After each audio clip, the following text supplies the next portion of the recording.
Assalamualaikum warahmatullahi wabarakatuh. Shalom Om Swastiastu, Namo Buddhaya, salam kebajikan dan selamat siang untuk kita semua. Yang Ya, BTW nih, emang kita mau bahas apa sih? Nah, karena ada yang nanya kita akan membahas apa di masa-masa yang mungkin bosan seperti ini, kita akan mengadakan podcast. Untuk podcastnya sebenarnya namanya lumayan lucu dan unik, tapi nggak apa-apa, yaitu nama podcastnya Bersami. Apa itu Bersami? belajar bersama Bersama kami. Nah, untuk di podcast Bersami ini kita akan membahas sejarah kayak pengertian dan pendampakan dari kayak DITI itu sendiri. Nah, mungkin di sini ada yang bisa ngejelasin kayak apa sih pengertian atau kesimpulan dari DITI gitu. Mungkin Abigail Harista bisa menjelaskannya. Gue tahu, tapi kayaknya gak terlalu banyak ya. Nih, seingat gue nih, DITI itu tuh kayak dibagi dua gitu loh. Misalnya DI itu Darul Islam, terus TII itu Tentara Islam Indonesia. Nah, itu tuh suatu gerakan yang menginginkan berdirinya sebuah negara Islam di Indonesia gitu. Nah, ini tuh menyebabkan pemberontakan. Nah, pemberontakan ini terjadi sebagai protes DITI terhadap perjanjian Renville. Nah, terus kalau nggak salah ya, pemberontakan DITI ini bermula di Jawa Barat, kemudian nyebar ke daerah-daerah lain kayak Jawa Tengah, Aceh, Sulawesi Selatan, dan Kalimantan Selatan. Cuma itu doang sih yang gue tahu. Mungkin Bagas bisa nambahin pemberontakannya di mana? Kalau pemberontakan kayaknya gue bisa sih. Tapi kayaknya nggak semuanya deh, Gil. Seingat gue Coba aja cuman, dulu jelasin. iya nanti ya sabar ya. Setahu gue cuman ingat Jawa Barat, Jawa Tengah, dan Kalimantan Selatan. Tapi kayaknya sisanya Christine tahu deh. Iya gak, Tin?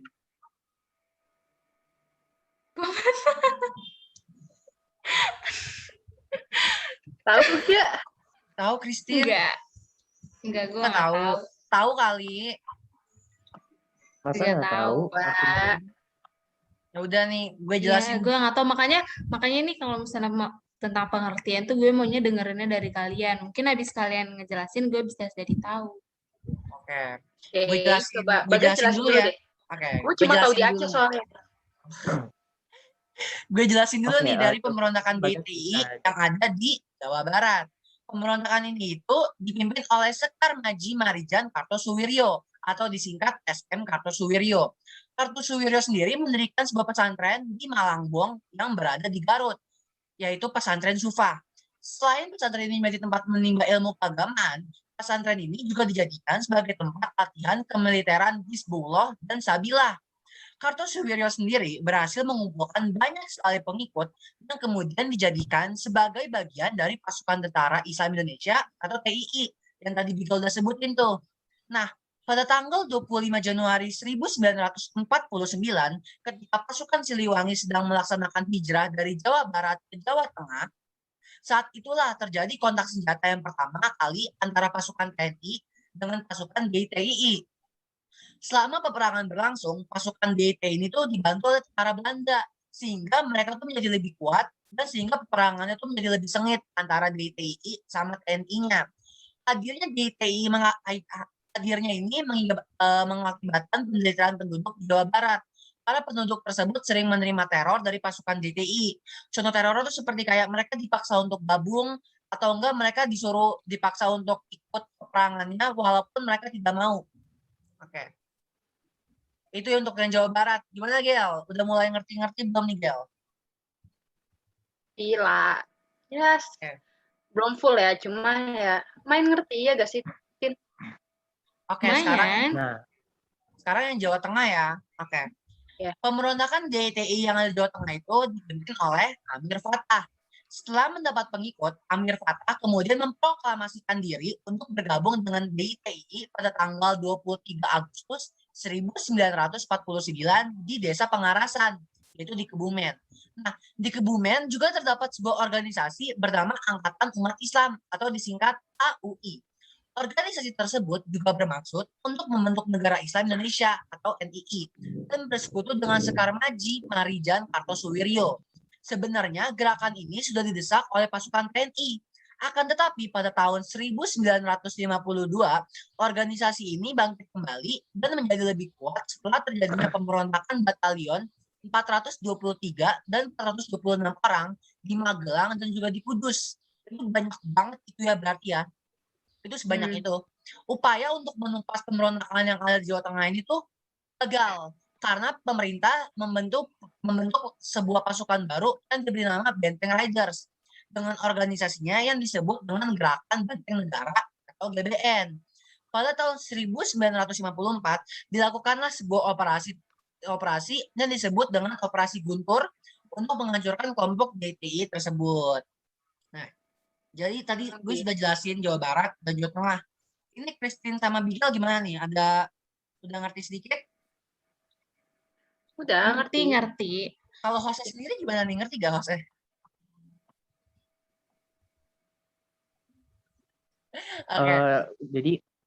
Jadi udah pengertian dan jawaban dari Bagas sangat detail dan sangat bagus sekali ya. Terima kasih Bagas.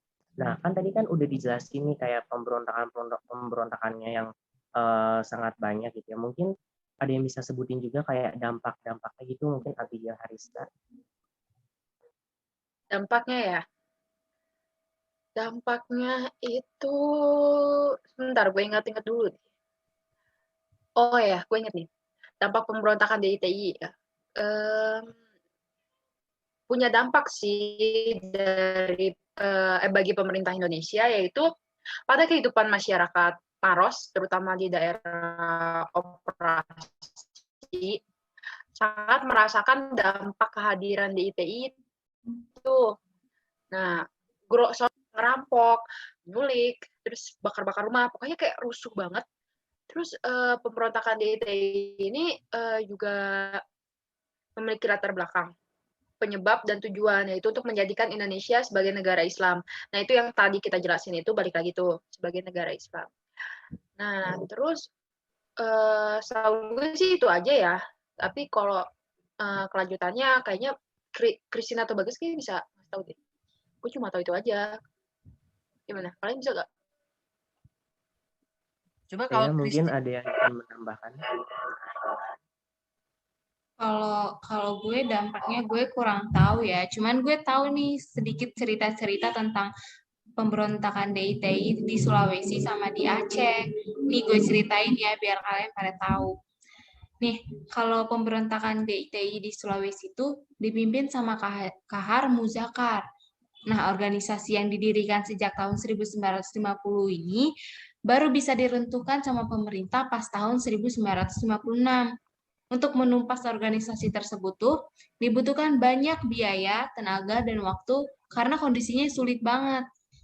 Setelah pemerintah Indonesia melakukan penumpasan di TII bersama dengan anggota Tentara Republik Indonesia, barulah seorang Kahar Muzakar tertangkap dan ditembak oleh pasukan TNI pada tanggal 3 Februari 1965. Nah, kalau pemberontakan DITI di Aceh itu dipimpin oleh Tengku Daud Beruh. Terus setelah terbentuknya NKRI pada bulan Agustus 1950, pemerintah Republik Indonesia mengadakan sebuah sistem penyederhanaan administrasi pemerintah yang mengakibatkan beberapa daerah di Indonesia mengalami penurunan status. Salah satu dari semua daerah yang di statusnya turun itu ada Aceh, yang tadinya menjabat sebagai daerah istimewa menjadi daerah keresidenan yang dikuasai oleh Provinsi Sumatera Utara. Daud membuat sebuah keputusan yang bulat untuk bergabung dengan Organisasi Negara Islam Indonesia pada tanggal 20 September 1953. Setelah Daud bergabung dengan NII, mereka melakukan sebuah operasi untuk menguasai kota-kota yang berada di Aceh. Selain itu, mereka juga melakukan propaganda untuk memperkeruh citra pemerintahan Republik Indonesia. Pemberontakan yang dilakukan oleh Daud Beruh bersama anggota NII yang dipimpin oleh Sekar Maji ini akhirnya diatasi nih oleh pemerintah dengan cara menggunakan kekuatan senjata dan operasi militer dari TNI. Setelah pemerintah RI melakukan operasi tersebut, maka kelompok DITI tersebut mulai terkikis di kota-kota yang ditempatinya. Nah, gitu doangnya yang gue tahu. Tin, tapi kayaknya masih kurang satu lagi deh pemberontakannya. Yang dari Kalimantan Selatan ya. Iya. Nah, kalau pemberontakan dari Kalimantan Selatan ini nih, yang setahu gue tuh, itu tuh dipimpin oleh Ibnu Hajar. Pada bulan Oktober 1950, terjadi sebuah pemberontakan Kesatuan Rakyat yang tertindas, biasanya disingkatnya sama KRYT, yang dipimpin oleh sebuah mantan Letnan 2 TNI bernama Ibnu Hajar. Dia bersama kelompok KRYT ini menyatakan bahwa dirinya adalah bagian dari organisasi DITII yang berada di Jawa Barat. Sasaran utama yang diserang oleh kelompok ini adalah pos-pos TNI yang berada di wilayah tersebut. Setelah pemerintah memberi kesempatan untuk menghentikan pemberontakan secara baik-baik, akhirnya seorang mantan Letnan Ibnu Hajar ini menyerahkan diri. Akan tetapi penyerahan dirinya tersebut hanyalah sebuah topeng untuk merampas peralatan TNI. Dan setelah peralatan tersebut dirampas olehnya, maka Ibnu Hajar pun melarikan diri dan kembali bersekutu dengan kelompok DITII. Setelah itu, akhirnya pemerintah RI mengadakan generasi operasi militer, biasanya disebut GOM, yang dikirim ke Kalimantan Selatan untuk menumpas pemberontakan yang terjadi di Kalimantan Selatan tersebut. Dan pada tahun 1959, Ibnu Hajar berhasil diringkus dan dijatuhi hukuman mati pada tanggal 22 Maret 1965. Nih gitu tuh yang kalau misalnya di pemberontakan Kalimantan Selatan. Berarti Ibnu Hajar keren ya, nipu-nipu. Iya. Nggak deh, nggak keren. Cuma nipu-nipu gitu. Asik juga. Tapi gitu semua sih. pemberontakan di sini sih menurut gue serem-serem semua ya. Maksudnya kayak itu serem loh. Kalau misalnya gue udah lahir pada tahun segitu dan gue dipaksa untuk ikut perang bareng DTI, gue yakin kayaknya gue langsung ngumpet sih kayaknya sih. Gak bakal bisa juga. Gue juga. Abis banget Namanya itu. juga pemberontakan. Abis banget sih gue kalau situ kayaknya sih. Untung aja ya sekarang kita tuh udah Ya damai, tapi nggak damai juga. Cuma nggak seberat tahun-tahun itulah. kita harus bersyukur sih. Ya bersyukur. Bersyukur banget sih. Soalnya gue yakin sih di antara kita berempat yang selamat gak ada kalau di pemberontakan. Ya, karena tuh dulu tuh kan kita tuh berperang mainnya sama senjata. Kalau sekarang tuh cuma kayak kita berperang sama pikiran, akal budi, akal sehat kita kan. Gue cuma mau bilang ya, kalau misalnya kita hidup di zaman pemberontakan seperti itu, kayaknya yang mati duluan Bagas deh. Gak gitu dong. Gue mau nanya deh sama satu. Kalian setuju gak sih sama DITII? Kalau gue dulu nih ya. Kalau menurut gue, jika Indonesia dijadikan negara Islam, itu tuh kurang menguntungkan secara ekonomis ya. Secara ekonomi itu Indonesia pasti bakal jatuh banget ekonominya karena rata-rata Indonesia bagian timur itu beragama non-muslim. Yang dimana jika Indonesia dibuat jadi negara Islam, yang cuma orang Islam doang yang boleh tinggal di Indonesia, itu tuh kita bakal kehilangan banyak banget sumber daya alam, sumber daya ekonomi itu bakal banyak hilang banget. Soalnya sumber daya alam seperti Raja Ampat, seperti Gunung Jayawijaya, seperti tambang emas yang dimiliki Indonesia tuh gak dimiliki oleh negara lain. Makanya gitu sih menurut gue. Kalau menurut yang lain gimana? Gue juga nggak setuju ya, karena kan kita kan Indonesia punya semboyan Bhinneka Tunggal Ika. Kalau misalnya kita kalau misalnya Indonesia jadi negara Islam, kita nggak megang teguh sama semboyan kita dong. Kita juga banyak adat, terus kekayaan yang adat gitu, terus agama, bahasa yang negara lain tuh nggak punya, cuma Indonesia doang. Masa kita terpecah belah cuma karena agama? Bagus nih, bener banget, bener banget. Gue setuju sama pendapat kalian. Jadi kurang pas ya, bukan kurang pas, nggak cocok sama negara Indonesia sekarang ini ya. Kita juga walaupun kita masih anak kecil terus juga melek ya soal kayak gitu-gituan. Itu penting juga sih soalnya. Jadi Ferdinand lanjut lagi. Jadi karena sudah ditanya setuju dan tidak setuju, sudah dijelaskan hampir semua pengertian dan pemberontakan serta dampak-dampaknya, saya rasa itu saja sih, dan saya harap untuk ilmu yang kita bagikan ini bisa berguna untuk kalian semua, dan mohon maaf jika dari kami ada yang salah. Jadi terima kasih dan selamat siang. Saksikan ya di podcast bersama episode 2 kalau ada. Bye. Bye. Dadah.